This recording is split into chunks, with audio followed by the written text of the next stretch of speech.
Okay అదే ఇప్పుడు మీరు ఇటు తిరిగిపోండి మా అందరు కూడా సేమ్ ప్లేస్. అమ్మ నవ్వాలి జరగండి అని అంతే. ఎప్పుడు నవ్వాలి ఎప్పుడు వద్దు మనకి తెలుసు కదా, ఏది చేయాలో అప్పుడు చేయాలి. సరే మొట్టమొదటి మనం ఓంకారం చేద్దాం 3 సార్లు. చేతులు ఎలా కూర్చోని తెలుసు కదా, స్టడీగా కూర్చోండి, ముద్ర పెట్టండి.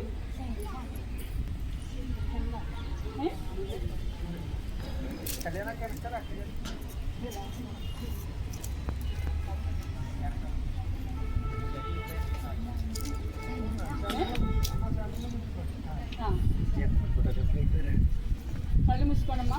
గట్టి స్ట్రేట్ నుంచి ఓంకారం 3 సార్లు. నేను ఒకసారి చెప్తాను, నేను చేయడం అయ్యాక మీరు మొదటి 3 సార్లు చేయాలి.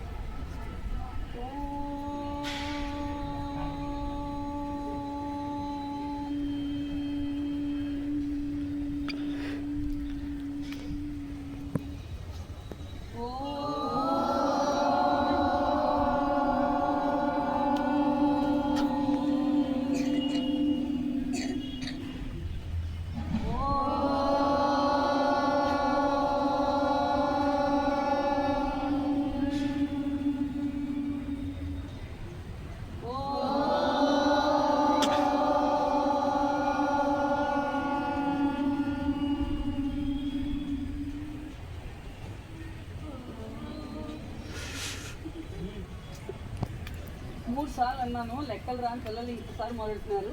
3 సార్లు. సరే, విజయ మహామంత్రం అని చెప్పినాం కదా, శ్రీరామ జయ రామ జయ జయ రామ 13 అక్షరాలు. మనం ఏ పని చేయడానికి పట్టుదల ఉండాలి, ఏకాగ్రత ఉండాలి, చేసిన పని శ్రద్ధ ఉండాలి, చేసిన పని మనకి విజయం రావాలి. ఇవన్నీ రావాలంటే ఏకాగ్రత ఉండాలంటే ఈ విజయ మహామంత్రం చాలా మంచిది అనమాట. పిల్లలకి, పెద్దలకి, ముసలివాళ్ళకి, ఎవరికైనా సరే ఇది మంత్రం చాలా మంచిది. 13 సార్లు కనీసం రోజులు చెప్పుకోవచ్చు. ఇంకా ఉంటే 108 సార్లు చెప్పచ్చు. ఖాళీగా అంటే పని చేసుకో కూడా చెప్పేసుకోవచ్చు. ఇప్పుడు నేను ఒకసారి చెప్తాను, మీరందరూ 13 సార్లు చెప్తున్నారు. ఓకేనా? ఒకసారి చెప్తాను.